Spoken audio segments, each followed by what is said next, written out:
학위를 받으셨고요. 현재는 중동고등학교 철학교사를 하고 계시고요. 저서로는 성장을 위한 책 읽기, 17살의 인생론, 철학자의 설득법 등이 있습니다. 혹시 철학교사라는 말을 들어보신 적 있나요? 지식의 주인보다는 왜 공부하는가를 알려주는 철학선생님이시라고 하는데요. 중동고등학교가 전국에서 단 하나 가지고 있는 특이점이 있다면 철학 교과목이 있다는 것입니다. 중동고만의, 그러니까 안광복 선생님께서 만드신 교과서의 이름은 Who Am I라고 합니다. 시험 문제 출제 안 하는 행복한 철학교사 안광복, 지금 현재는 고등학교 3학년 담임을 하고 계신데요. 그래서 중동고 최고의 인기 교사라고 혼자 생각할 수도 있으나 수많은 한국의 매체에서 선생님을 따로 인터뷰를 하셨고요. 청소년 철학서, 철학 개론을 굉장히 많은 인기를 가지고 있으십니다. 안광복 선생님 특이한 점이 있어요. 퇴근 후에 저녁 8시에 취침해서 새벽 2시에 기상을 하신 후에 5시 30분까지 책 읽고 글쓰기를 하다가 다시 취침을 해서 7시에 기상을 하고 식사 및 출근을 하는 생활, 즉 한국의 칸트 같은 생활을 하고 계시는 철학자라고 합니다. 대한민국 1세대 철학 교사고요. 철학 역사를 만나다 등 대중을 위한 철학책을 60권 남짓 쓴 작가. 2033년 1월 31일 새벽 서울의 자택에서 심장마비로 사망, 향년 64살이라는 유언, 뭐라고 그러나? 부고가 아니죠? 비석에다가 쓰는 걸 뭐라고 그러죠? 제가 갑자기 기억이 안 나요. 그렇지, 묘비명. 이따 선물 하나 드릴게요. 이 깜짝 퀴즈였어요. 묘비명을 스스로 지어내기도 한 이 철학 선생님을 모시고 한번 오늘의 주제, 길들임 지배인가 보호인가에 관하여 말씀을 들어보는 시간을 마련하도록 하겠습니다. 안광복 선생님 박수를 부탁드리겠습니다.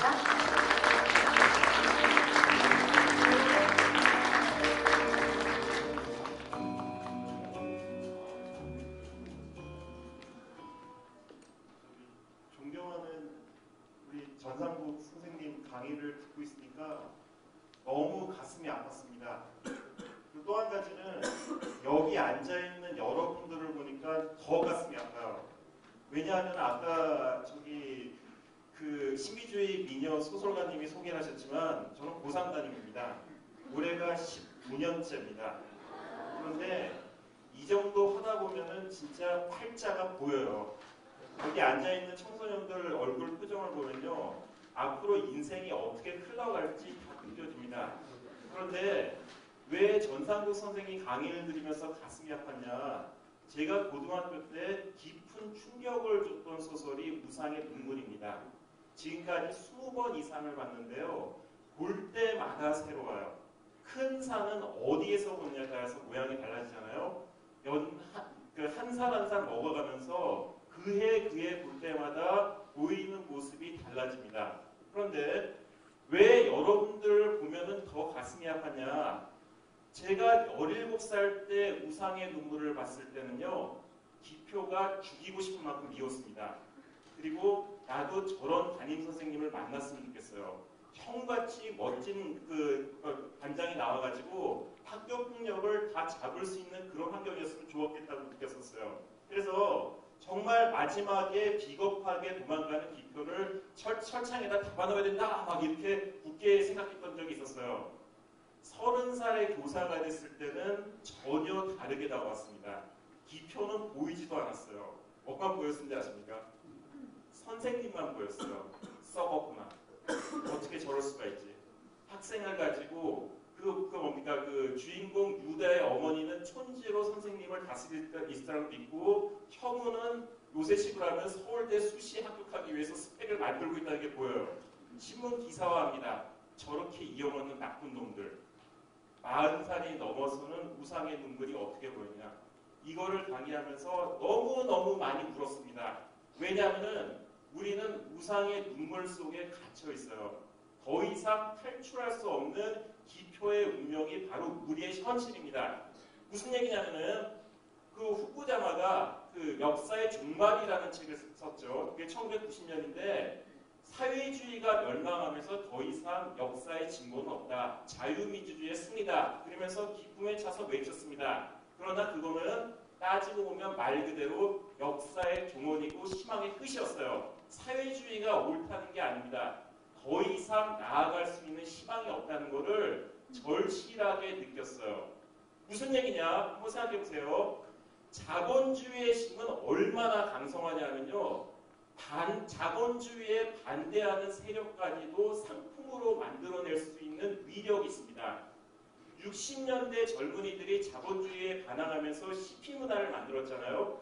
히피는 여피 문화로 거듭났어요. 보거스 문화로 받아서 미국에서 가장 비싸게 팔리는 상품 중에 하나가 히피 스타일입니다. 70년대 반전 문화도 문화 코드로 엄청나게 돈을 만들어내고요. 그리고 최근에 인문학으로 강의하는 수많은 그 철학자들이 엄청나게 반자본주의적인 얘기를 하면서 거꾸로 역설적으로 그것 때문에 엄청나게 돈을 벌면서 욕을 먹습니다. 자본주의에 반대하면서 자본주의 안에 포섭되거든요. 우리는 여기로부터 탈출할 길이 없는 거예요. 40살의 철학사로서 저로서는 지금 단계에서는 앞으로 여러분들이 어떤 식으로 미래를 열어가야 될지에 대한 답이 솔직하게 보이지가 않습니다. 우상의 눈물을 보면서 제 현실을 보면서 눈물이 나온 거예요. 그렇다고 한다면 이 우상의 눈물을 44살의 제 시선에서 봤던 거는 무엇이 보이냐면요. 우상의 눈물에서 봤던 거는 대한민국의 현실이 아니라 전 세계 문화의 현실이에요. 누가 옳고 누가 그르다는 뜻이 아닙니다. 대한민국이 독재국가가 아니라는 뜻이 아니라 대한민국은 당연히 민주공화국입니다. 그럼에도 불구하고 어쩔 수 없는 권력의 속성상 우리를 옥죄할 수밖에 없는 현실이 있다는 거예요. 어떻게 옥죄냐? 첫 번째는 자본주의는 인간의 욕망을 길들입니다. 저는 고3담임입니다. 생각해보세요. 고3담임 입장에서 반에서 1등하는 아이가 편할까요? 꼴찌하는 아이가 편할까요? 반에서 1등하는 아이는요. 내 말대로 움직이게 하기가 너무 편합니다. 어떻게 하면 되죠? 수행평가 일정 깎는다 라고 하면요. 얼굴이 하얘져가지고 선생님 저 영원이라도 팔겠습니다. 저를 구원해 주셔서 하고 매달려요. 그런데 반에서 35등 하는 애는 어떡하죠? 아, 선생님 다 가져요. 필요 없어요. 그리고 엎어져 자버려요. 누가 편하겠어요? 전교 1등 하는 애가 선생님 입장에서는 학교 뜻대로 움직이게 하기가 훨씬 편해요. 왜 그렇겠습니까? 욕망이 있거든요. 그거를 하고 싶은 욕망이 있을 때 사람은 길들일 수가 있는 거예요. 그렇잖아요? 내가 그게 필요 없어요. 원하지 않습니다라고 하면요. 무슨 썰을 써도 그 사람의 코를 뺄 수가 없습니다. 결혼을 할 때 나중에 신혼여행을 아주 아름다운 곳에 가서 아주 행복한 첫날 밤을 보냅니다. 왜 그렇겠어요? 첫날 밤 아름다운 추억에 대한 욕망이 평생에 걸친 신상스러운 지옥을 견디는 힘이 돼요. 그거를 초창기에 그 욕망이 있었기 때문에 이걸 놓치면은 내 마지막 희망이 사라질 것 같아요. 취업하잖아요? 대기업도 똑같습니다. 신입사원 연수를 할 때 최고급 호텔에 들어가가지고 불러서 들어가서 신입사원 연수 시설도 굉장히 좋거든요. 그래서 최고급 식사를 대기하고 그리고 엄청난 미래를 보여줘요. 와 이거구나. 나 여기서 정말 출세하고 싶어. 라는 욕망을 가지고 있는 순간 그 사람은 그 욕망 때문에 길들여지기 시작합니다. 기표를 작품 속에서 담임선생님이 어떻게 하죠? 처음에 보면은 툭 던지듯이 이런 식으로 얘기를 해요. 그 유다한테 뭐라 그러냐면은 야 내가 기표를 부반장으로 임명하려고 하는데 너의 생각은 어때? 이렇게 물어보잖아요. 왜 그럴까요? 망나니 같은 기표를 욕망의 틀 속으로 포섭하려고 그래요. 너도 리더가 될 수가 있다. 여기서 너의 위치가 있으니까 여기서 너의 위치를 잡고 애들한테 인정받는 길을 찾아라. 욕망을 만들어주려고 합니다. 형우도 영리한 애예요. 그래서 납치할 수밖에 없는 기표한테 욕망을 만들어줘요. 성적을 줘서 너도 납치 안 하고 이 세계 안에 포섭될 수 있다는 희망을 심어줍니다. 이럴 때 왜 우리는 목표를 이용할 수가 없냐? 우리같이 길들여진 청춘들은 감히 그 욕망에 거절하지 못해요. 여기 작가분들 많이 계시지만 그대가 여기 그 문학계 안에 들어가가지고 신춘문예에서 당선돼가지고 작가의 로드맵을 갈 수가 있는데 만약에 떨치고 나와가지고 자기만의 길을 가겠다. 당신한테 기회를 주겠다 그러는데 거기에 9년이 잃고 물론 문학계가 잘못됐다는 것은 전혀 아닙니다. 자기하고의 어떤 성향이 다른 문학적인 클럽의 어떤 성향을 쫓아갈 가능성이 있냐? 뿌리치기가 쉽냐? 그렇지가 않거든요. 욕망이 한번 길들여진 순간 이거를 뿌리치기는 정말 어려워요. 그리고 여기 그 라 고에티라는 사람이 이 누구냐면은 저기 몽테뉴의 아주 절친한 친구입니다. 20살 때 죽었는데요. 자발적 복종이라는 책이 있어요. 여기에 보면 어떤 비유를 주냐면은 말을 길들이는 예를 들어요. 야생말을 길들이잖아요. 처음에는 달아나려고 막 발버둥을 칩니다. 그런데 한번 길이 들잖아요. 그러면은 주인이 사라지면은 도망가는 게 아니라 그 자리에 우뚝 서서 불안해요. 빨리 주인이 와야 되는데 나를 부릴 주인이 와고 나를 부리면서 보호해줘야 되는데 그러면서 그 틀에서 벗어나려고 그러지 않습니다. 주인이 사라지잖아요. 그러면 어떻게 한가요?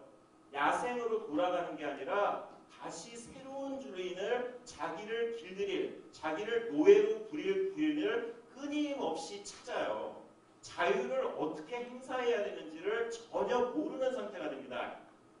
고3을 마치고 대학을 간 제 수많은 제자들이 고3을 마치고 아주 인생에 행복하게 빛나는 대학교 1학년 때 찾아와서 5월달에 그것도 가장 많이 하는 얘기가 뭔지 아세요? 선생님, 고3 때가 제일 행복했어요. 이런 바보 같은 얘기를 합니다. 왜 그럴까요? 평생 야자하면 행복하겠냐? 그리고 물어봅니다. 아이들이 자유가 주어졌을 때 차라리 고3 때처럼 목표가 하나 딱 있고 내가 그것만 하면 인생이 행복해질 수 있다고 그리고 확신을 줄 수 있는 누가 나한테 인생을 이렇게 살려고 길들여지는 어떤 길들여줄 수 있는 주인이 있는 것을 너무너무 바라합니다. 자유를 어떻게 누릴 수 있는지를 학교 생활을 오래 하면 할수록 오히려 놓쳐버리는 거예요. 모범생이 되면 될수록 희망이 보이는 게 아니라 자유를 행사하는 법을 잊어버리고 점점 스스로의 영혼을 그 노예로 만들어보는 경향이 있습니다. 여러분들이 문화시민으로서 그리고 민주시민으로서 거듭나면서 하나하나 아주 모범적으로 살아가는 것이 여러분들한테 행복입니까? 불행입니까? 철학자로서 저는 여기에 대해서 명확하게 그게 행복이고 바람직하다라고 얘기하기가 힘든 거예요. 두 번째, 미셸 푸코의 규율견력이라는 얘기가 있습니다. 이건 무슨 얘기냐면요. 사람을 길들이는 방법은 절대 무력으로 써서는 되질 않아요. 제가 1992년에 프랑스에 여행을 간 적이 있습니다. 그때만 해도 해외여행이 쉽지 않았는데요. 어차피 그 기회가 돼가지고 프랑스를 갔는데 프랑스 공항에 내리는 순간에 저는 굉장히 충격을 받았어요. 왜냐하면은 그때까지만 해도 우리나라 공항에서 나갈 때는요. 그 신분증도 굉장히 철저히 검사를 하고 온몸을 다 이렇게 온몸을 뒤집어가면서 수색을 다 했어요. 근데 프랑스 공항에서는 당연히 더 긴장했습니다. 내리면서 나를 얼마나 철저하게 볼까. 근데 난 영어도 잘 못하는데 물어보면 어떻게 대답을 할까. 간첩이라 그럴까. 막 이러면서 고민을 하면서 딱 내려서 공항을 딱 내려갔는데요. 첫 봤을 때 충격은 뭐냐면 아무도 저를 잡는 사람이 없어요. 무슨 터미널에 내리는 것 같습니다. 짐 끌고 나오는데요. 경찰이 쳐다보지도 않습니다. 검색도 없이 그냥 나왔어요. 이건 뭐지? 그러면서 순간적으로 착각을 했습니다. 프랑스는 정말 자유로운 나라구나 라고 믿고 한참 바보같이 20대 중반까지 그 사실을 친구들한테 막 자랑을 했어요. 근데 생각해보면 그건 참 창피한 얘기였습니다. 왜 그럴까요? 당시의 상황으로 봤을 때는 프랑스가 더 구성력이 높은 사회였을까요? 대한민국이 더 국민을 더 확실하게 통제하는 사회였을까요? 프랑스가 더 확실하게 통제하는 사회였던 거예요. 왜냐하면은 프랑스에 내렸을 때 왜 검색이 없었냐? 그 사람들은 이미 그 당시에 내가 비행기에 타는 순간 내가 어떤 사람이고 무슨 목적으로 왔는지를 다 파악을 하고 있었던 거예요. 그러니까 굳이 검색을 할 필요가 없습니다. 70년대는 길거리에 가면 야간 통행 금지도 있었고 신부님도 많잖아요. 뒤집어 얘기하면 그게 무슨 얘기겠어요?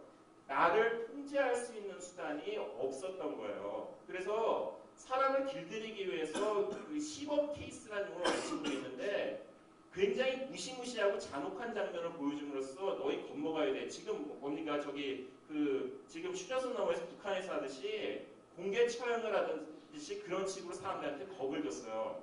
하지만 섬세해진 권력은 그렇게 하지 않습니다.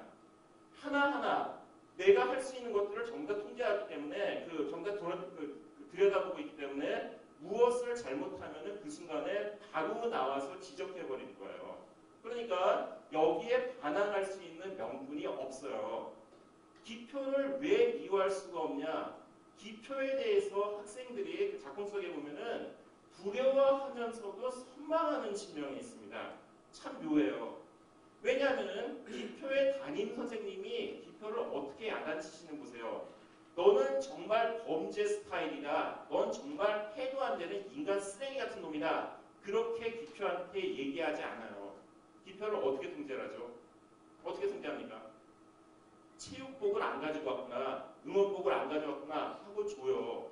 맨 마지막 장면에도 보면요, 뚝방길을 이틀을 찾아다녔는데도 넌 문제아여서 돌아다녔다가 아니라 너는 결석을 했으니까 안 돼. 이런 식으로 얘기를 합니다.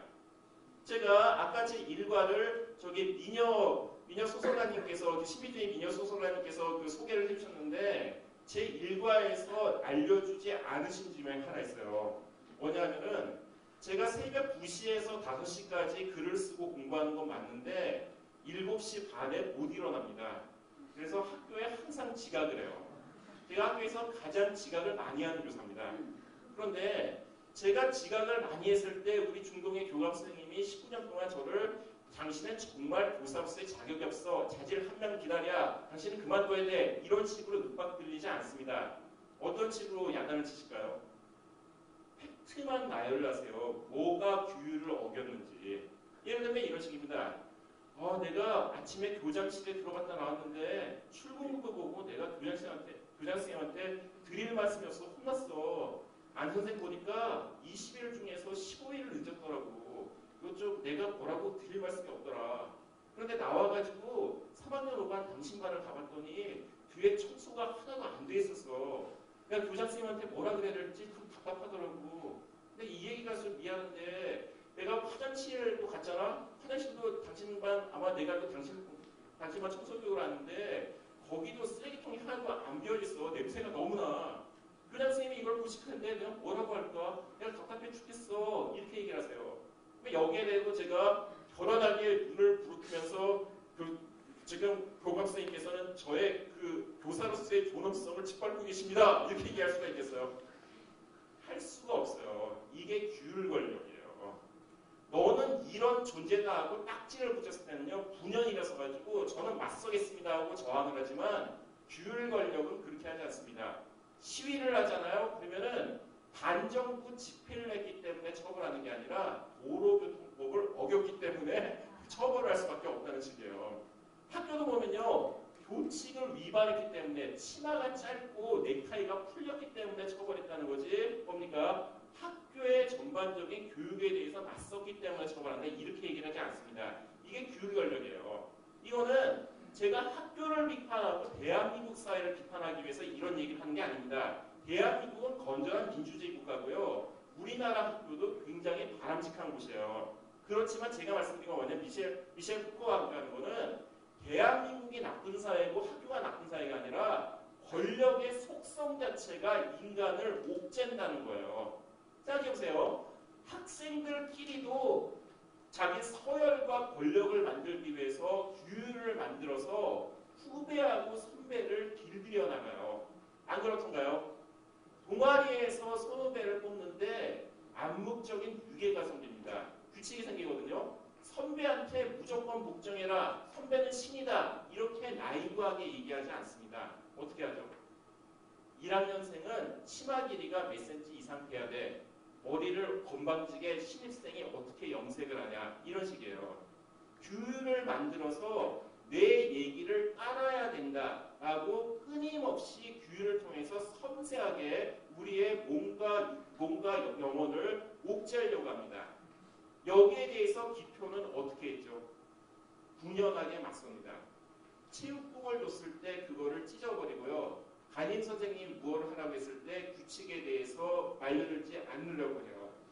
막판에 그 담임 선생님이 야단을 치잖아요. 이 결정적인 그 번화 포인트가 느껴진 게 뭐냐면은 마지막에 이러잖아요. 그 담임 선생님이 너무 불가피한 가족 형편 때문에 무단 결석을 했다. 이 말에 기표의 표정이 흔들렸다는 게 기표조차도 결국은 이런 섬세한 규율 권력에 흔들리게 됐다는 걸 보여주는 거예요. 그래서 그 장면에서 주인공이 왠지 모르게 안타까움을 느꼈던 거는 이런 식으로 설명할 수가 있을 것 같습니다. 그 다음에 세 번째는 이 심리적 부검이라는 것은 무슨 뜻이냐 하면요. 학교는 참 묘한 곳입니다. 이건 제 얘기가 아니라 이반 일리히 얘기인데요. 디스쿨링 서사이어티라는 유명한 책이 있어요. 학교 없는 사회라고 번역되어 나와 있거든요. 이반 일리히는 학교의 기능을 너무너무 부정적으로 봅니다. 저 같은 교사 입장에서는 일부는 좀 삐딱하게 들리지만은 일부는 고개를 끄덕거리는 점도 있어요. 무슨 얘기냐면요. 이반 일리히는 학교가 하는 진정한 기능을 뭐라고 보냐. 혹시 학교의 탄생이 학교가 왜 만들어졌는지 알고 계신 분 있어요? 학교는 뭐 하는 기관입니까? 학생들을 교육시키는 기관, 노동력을 기르는 기관 하나도 맞지 않습니다. 학교의 탄생은 원래 어디서부터 이루어졌냐면요. 18세기에 아동 노동이 금지되면서부터 생겨요. 무슨 얘기냐면은 애들이 일을 안 하게 됐잖아요. 그러니까 이제 산업혁명기에 너무 잔인한 그 아동 노동이 심해지니까 이게 영국에서도 시작됐는데 아동 노동을 19세기 초 정도에 그러니까 나폴레옹 시대 정도에서 이게 금지를 했어요. 그러니까 보세요. 길거리에 수많은 아이들이 돌아다니기 시작한 거예요. 우리 현실로 보면요. 김정은도 무서워한다는 중2병 환자들이 하루 종일 건의를 쏟아낸다고 생각하면 됩니다. 이건 국가적인 재앙이거든요. 그러니까 이 아이들을 안전하게 보관할 수 있는 장소가 필요했던 거예요. 그게 학교의 탄생입니다. 그래서 묘하게 보면은 학교와 교도소가 딱 닮은 꼴로 돼 있어요. 그렇잖아요. 학교에 등교하는 순간 그 제복을 갖춰 입어야 됩니다. 그죠? 그 죄수복을 입고요. 이거 절대 비유적인 거지 학교를 모독하는 표현은 아닙니다. 교복을 입고요. 그 다음에 첫 번째 관문을 통과하고 두 번째 학교라는 건물 감옥에 들어가잖아요. 마지막으로 감방에 들어갑니다. 교실에 들어가잖아요. 그럼 4시간 단수가 와가지고 출결을 점검해요. 감옥의 구조랑 학교의 구조가 똑같거든요. 이런 형태로 되어 있는 거예요.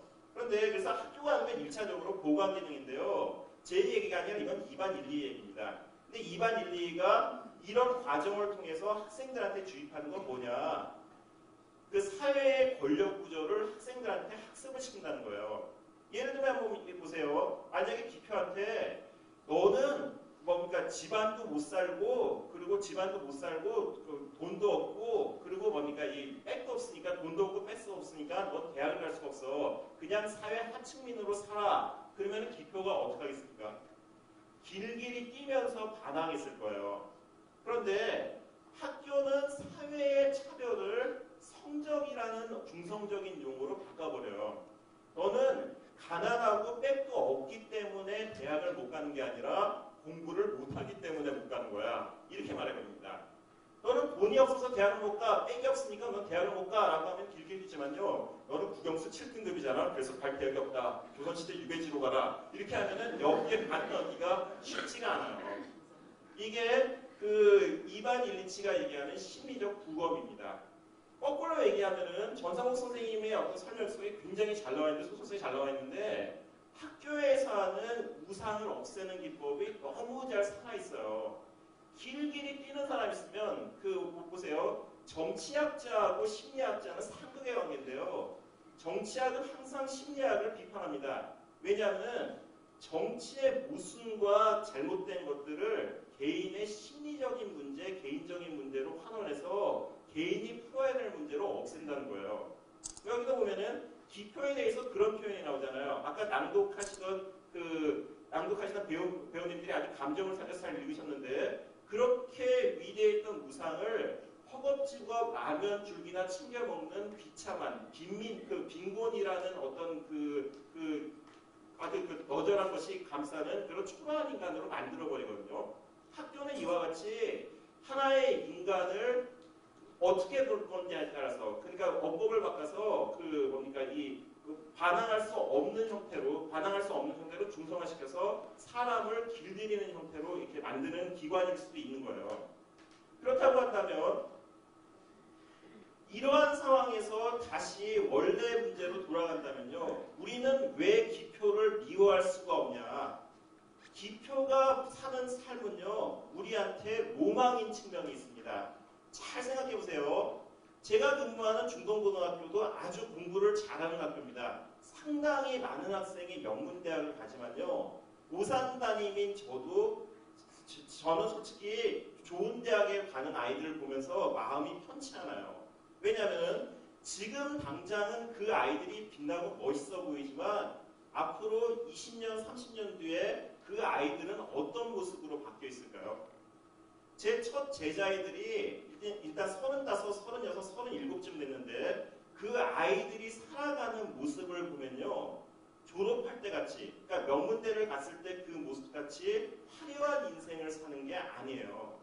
그렇잖아요? 그러니까 대부분의 사람들은 우리가 학교에서 원하는 대로, 사회에서 원하는 대로 잘 길들여지면은 40대고 50대고 60대 됐을 때 우리 앞에 기다리고 있는 미래는 어떤 모습이겠습니까?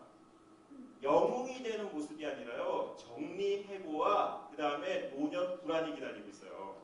그렇잖아요? 나중에 그러니까 자유가 주어졌을 때도 그 자유를 반납하고 싶어서 안달복달인 인간이 되어 있습니다. 그렇잖아요? 만약에 자유가 주어졌으면 정말 자유롭게 자기가 하고 싶은 거를 다 할 수 있을 것 같지만 상당수 많은 어르신들은 직업을 찾고 싶어요. 다시 누군가 나를 확실하게 길들여서 내 자유를 소멸시켜 주기를 바랍니다. 그런 인생을 살고 싶으세요? 여기에서부터 벗어난 학생이 기표였던 거예요. 기표는 아무 대책이 없습니다. 단순히 길들여지지 않으려는 모습일 뿐이지만은 그 모습 자체가 왠지 모를 선망을 불러요.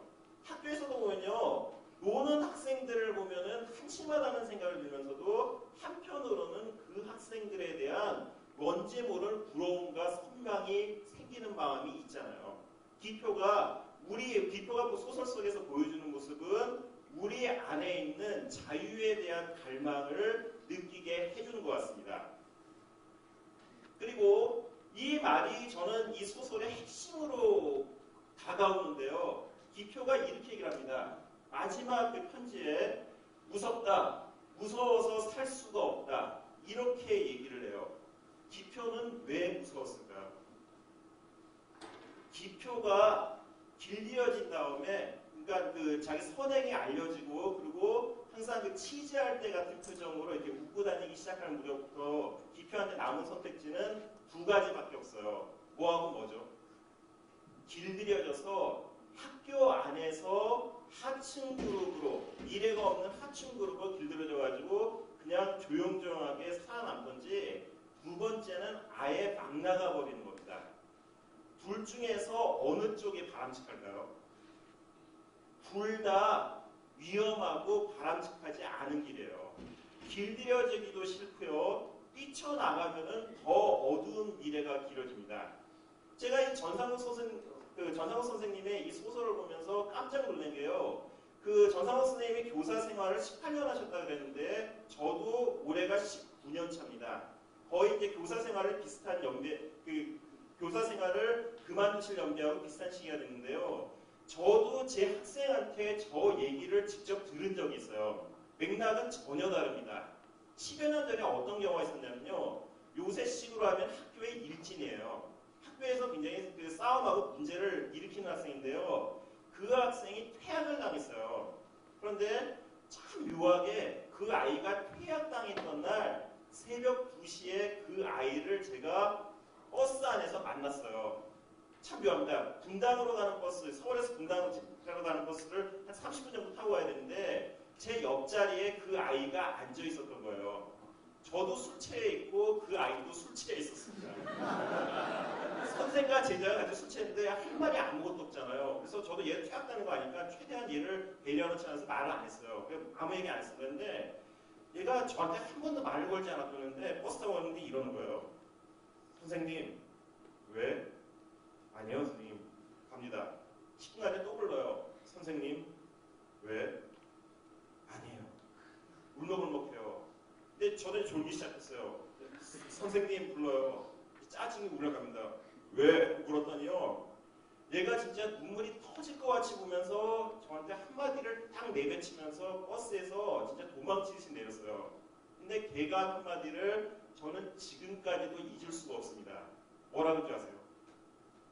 학교에서 일진이고 싸움장이고요. 강남 전체에서 주먹으로 1등하는 애, 심지어 조폭에서 스카우트 온다는 소문까지 도는 애가 저한테 했던 얘기가 뭐냐면은 이 말입니다.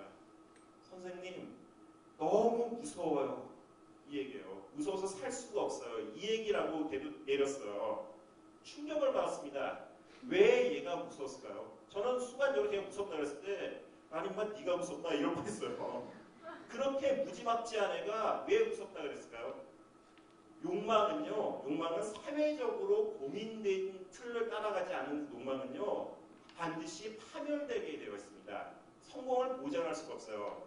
얘 보세요. 중동에서 짱을 먹었잖아요. 더 나아 그 당시에 중동에서 짱을 먹고 그 다음에 강남에서 짱을 먹고 그 다음에 뭡니까? 서울시 전역에서 짱을 먹으면 얘는 점점 안전한 인생을 살게 될까요? 그렇지가 않아요. 잘못된 욕망은요 또 다른 부정의를 부르고 폭력을 부릅니다. 얘가 학교장이 됐을 때 다른 학교장들이 도전해와요. 그걸 평정해오면 서울시장이 도전해옵니다. 점점 자기는 세진다고 생각하지만 점점 안전하지 못한 길로 가는 거예요. 길들여짐이라는 건 뭐냐면 우리한테는 선택의 여지가 없습니다.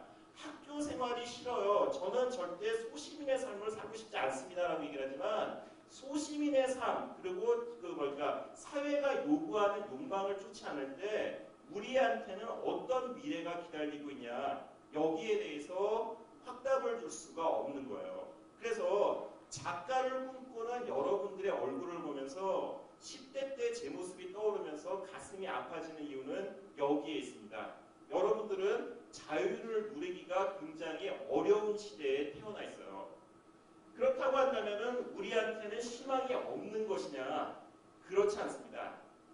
문제가 해결되고 발전하고 대안을 찾으려면요. 일단 아파야 돼요. 그렇잖아요? 제가 근무하는 중동고등학교는 남학교인데요. 6년 동안 아이들이 여자 사람을 전혀 구경도 할 수가 없습니다. 그러다 보니까 대학 가서 첫 연애가 대부분 재앙으로 끝나요. 그런데 재앙으로 끝나는데요. 그 아이들이 5월달쯤 찾아오면요. 이 아이들을 하나하나 이제 영혼을 느껴보면 모태솔로로 평생을 살아가려더라고. 그 다음에 뭡니까? 카사노바로 거듭날 애가 딱 구분이 됩니다. 뭐가 틀린 줄 아세요? 모태솔로로 살아가는 애들은요. 똑같이 고통을 느끼더라도 이거를 빨리 잊고 싶어요. 고통을 충분히 누리지 못합니다. 그러니까 저한테 심지어 담임한테 와서 한다는 얘기가 뭐냐면 선생님 좋은 여학생이 있으면 소개시켜주세요. 이렇게 말도 안 되는 얘기를 담임한테 부탁하고 있습니다. 절실하거든요. 빨리 아픔으로부터 벗어나고 싶거든요. 그런데 정말로 따뜻한 남자로 좋은 남자로 거듭나는 학생들은 어떻게 하냐면요. 선생님 제가 왜 연애에 실패했을까요? 저는 왜 이렇게 여학생들한테 호감을 못 얻을까요? 이걸 물어보는 학생들이에요. 그럼 뭐냐면은 인생이 나아가는 건 뭐냐면요. 상처를 받았을 때 이게 지금 이 순간 나한테 무슨 의미가 있나 내가 무엇을 반성을 하면 더 나은 인생을 살 수 있나 이거를 고민하는 사람이거든요. 길들임의 상처 여기는 누구나 겪을 수밖에 없어요. 성장한다는 것은 곧 길들임을 당하는 것이고요. 길들임을 당하는 속에서 여러 가지의 상처도 있고 성공도 있습니다. 그런데 여기서 받는 상처를 그냥 빨리 잊어버리겠다. 더 잘 길들여져가지고 사회에서 성공하겠다. 이런 길로 가는 사람은요. 나중에 와가지고 꼭 꺾이는 수가 생깁니다. 선진국 초기일수록 자살이 많고요. 성공한 사람일수록 우울증에 빠지는 경우가 많아요. 왜 그렇겠습니까? 정상에 섰을 때 과연 내가 무엇을 위해서 했는지에 대한 답이 스스로 없는 거예요. 아까 길들여진 말처럼 정상에 섰음에도 불구하고 나를 부릴 또 다른 주인을 바라고 있어요. 그런데 순간순간의 아픔 속에서 내가 어떻게 살아야 될지를 고민하면서 스스로의 자유를 연습한 사람은 영원한 자유인으로 살 수가 있습니다. 우상의 눈물은 44살에 읽은 저에게는 너무나 어려운 미래 예언서입니다. 어두운 미래를 느끼게 하지만 미래의 어둠을 느끼게 하는 소설이기 때문에 거꾸로 희망적이에요. 아픔을 느껴야 치료를 받아야겠다는 결심을 하게 만들거든요. 우상의 눈물은 자본주의 사회, 현대 권력이 가지고 있는 미셸 푸코가 얘기하는 현대 권력이 가지고 있는 문제를 적확하게 짚어주고 여기서부터 우리가 탈출하려면 우리의 자유를 회복하려면 어떻게 인생을 설계하고 나아갈지에 대한 해안을 열어주는 소설입니다. 한 번 읽지 말고요. 저처럼 연배가 쌓이면서 20대, 40대, 50대, 60대 거듭해서 우상의 눈물을 읽으면서 여러분들의 인생을 풍부하게 키워나갔으면 좋겠습니다. 경청해 주셔서 고맙습니다. 네.